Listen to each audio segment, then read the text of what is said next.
네, 인천 송도제도의 정의원입니다.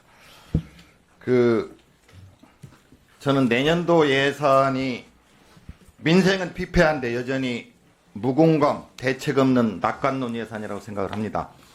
어저께 한덕수 총리 시정연설 대독 내용에도 보면은 상당히 팩트도 왜곡돼 있고 너무 낙관적인 과대 포장으로 국민들을 헷갈리게 하고 있다고 생각을 합니다.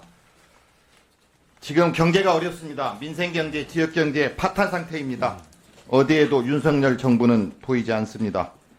경제는 어렵고 국민들은 걱정이 많은데 무모하고 성과 없는 긴축 예산, 건전 예산만 강조하는 게 내년도 예산이라고 생각을 합니다. 저는 전면 재편성을 요구합니다. 3년 연속 세수 결손만 하더라도 장관께서 얼마 전에 그 대책 보고를 하셨는데 제가 그때도 얘기했습니다. 근본적인 해결책이 없는 땜질식이다. 이렇게 얘기를 했습니다. 그 의미는 땜질식이기 때문에 내년 세수도 걱정이 많이 된다는 뜻입니다. 내년 세수가 15조 7천억이 증액된다고 합니다. 경제가 어렵습니다. 근거가 무엇인지 대단히 걱정이 됩니다. 3년 연속 세수 결손이 걱정이 됩니다. 근본적인 대책이 없는 상태에서 세입 예산 정말로 걱정이 됩니다. 왜냐하면 일단 대책이라고 내놓은 주택기금만 보더라도 주택도시기금은 국민의 돈입니다. 제가 분명히 지적했는데 청약예금, 주택채권 국민의 돈입니다. 이걸 갖다가 2, 3조씩 갖다 쓰는 것은 법 위반 소지도 꽤 큽니다. 그 여유자금도 감소 추세에 있습니다. 이런 상태에서 세수 추계를 하면서 내년도 추계하면서 15조 7천억 증액 얘기를 하시는데 국회 예정처에서 분석한 것처럼 소득세 1조 8천억, 상속증여세 1조 1천억, 법인세 4천억, 부가가치세 2천억 등 결손이 매우 걱정되고 있는 상황입니다.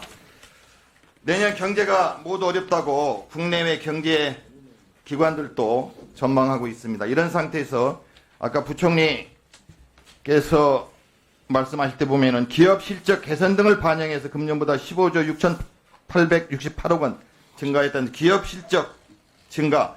이 세수 추정할 때보다 이게 봄보다 지금 훨씬 어렵습니다. 경제가 아시다시피. 앞으로 쉽지 않을 겁니다. 이런 상태에서 예비비가 너무나 많이 책정돼 있어요. 제가 수없이 지적했습니다. 예비비, 주머니 쌈짓돈처럼 쓴다. 대통령 순방 등에 그건 당연히 예비비 항목이 아닙니다. 예비비 항목이 아닌데도 2023년 많이 썼고 2024년 예비비가 어떻게 쓰고 있는지 자료 제출을 수없이 요청했습니다. 요구했습니다. 안 냅니다. 고발하겠다고 했습니다. 그래도 계속 거부하고 있습니다. 그런데 예비비, 내년 예비비 6천억 증액에서 4조 8천억을 신청하는 기재부 오만합니다. 뻔뻔하고 후안무치하다고 생각을 합니다. 자료를 주셔야 뭐 심의를 할 거 아닙니까? 자료는 내놓지 않고 이렇게 많이 증액하겠다는 예비비, 쌈짓돈처럼 쓰는 예비비 어떻게 심사를 합니까?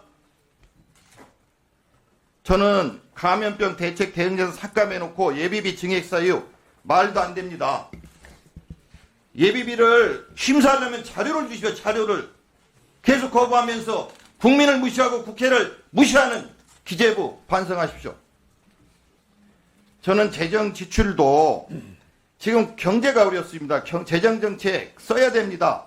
계속 고강도 긴축 예산만 강조하시면서 재정지출 증가율 0.8%, 총지출 증가율 3.2% 중에 의무지출 2.4% 제하면 재정지출 0.8% 증가에 불과합니다. 어떻게 경제를 살립니까? 어떻게 전략적 투자를 합니까? 못합니다. 경상성장률보다 낮은 재정지출 경제 살릴 수 없습니다. 건전재정, 건전재정 계속 말로만 하시는데 사실상 불건전 재정입니다. 국가 채무, 적자성 채무 늘어납니다. 792조에서 883.4조 원으로 국채 발행 158조에서 201조로 늘어납니다. 이게 무슨 건전재정입니까? 말로만 건전재정이죠. 민생, 지역경제 너무나 어렵습니다. 세수도 줄고 있고 없으니까 결국은 지방 교부세든 교부금이든 충분히 그 예정돼 있는 거를 많이 줄여서 내보내지 않습니까? 세수가 없기 때문에 세출은 나중에 얘기를 해서 다시 논의를 하고 일단 세수만 보더라도 고소득자 감세, 초부자 감세 예정처에서 국회 예정처에서 분석한 것만으로 25년, 2029년까지 5년간 고소득자 20조 원이 감면을 받습니다. 서민 중산층 1.7조 원에 불과합니다. 상속 증여세 최고 세율 50%에서 40%로 낮추겠다고 세법 개정안을 내셨습니다. 정부 부담금 폐지합니다. 그러면 763억 원 세수 감소합니다. 세수는 계속 걱정이고 결손이고 어려운데 이렇게 초부자 감세에 계속 하시면 어떻게 할 겁니까? 저는 말이 안 되는 세입 예산이라고 생각합니다. 세출도 일부 포함돼서 지금 말씀드리는데요. 예결위에서 나중에 자세히 말씀드리겠지만 세출 7개 분야 저는 예비비 삭감 4조 지난 아까 말씀드린 대로 이 너무나 많이 이제 예비비를 늘려놨는데 이게 말이 안 됩니다. 경제는 어렵고 힘든데 4조 8천억 저는 50% 삭감 반드시 해야 된다고 요구를 합니다. 권력기관 특활비 증가 삭감해야 됩니다. 국민의용 예산 삭감해야 됩니다. 고위공무원 월급 인상분 반납해야 됩니다. 재난안전예산 재난이 너무나 문제가 큰데 감수시켰습니다. 증액해야 됩니다. 미래교육 증액해야 됩니다. 미래 민생 예산 제대로 증액시켜야 됩니다. 요건 예결위에서 따지기로 하고 부총리께 질의합니다. 세수 결손 작년에 문제가 없었는데 결손 많이 됐습니다. 내년에 정말 문제가 없다고 보는지 두 번째는 예비비 증액 스스로 감액을 용의가 있는지 세 번째 초부자 세수 결손을 일으키는 초부자 감세 세법 개정안 수정할 의사가 있는지 세 가지 답을 주시기 바랍니다. 네, 간략히 말씀을 드리겠습니다. 세수 추계의 오류 때문에 저희도 굉장히 여러 가지 노력을 하고 있습니다. 그래서 내년도 세수 부분은 저희 나름대로 최선을 다했고요. 그다음에 아까 말씀드린 것처럼 저 예산 심의 과정에서라도 크게 이게 변동될 어떤 우리 여건 변화가 있다면 다시 저희 재검토를 하겠습니다. 그렇지만 지금 상황에서는 저희가 그런 그런 상황이라고 말씀을 드리고요. 최선을 다했다 말씀을 드리고요. 예비비 관련된 부분은 저희가 요번 예산 심의 과정에서 성실히 설명을 드리고요. 저희가 예비비 사후 지출한 내용에 대해서는 헌법과 국가재정법에 따라서 내년도 승인 과정에서 저희가 성실히 설명을 드리겠습니다.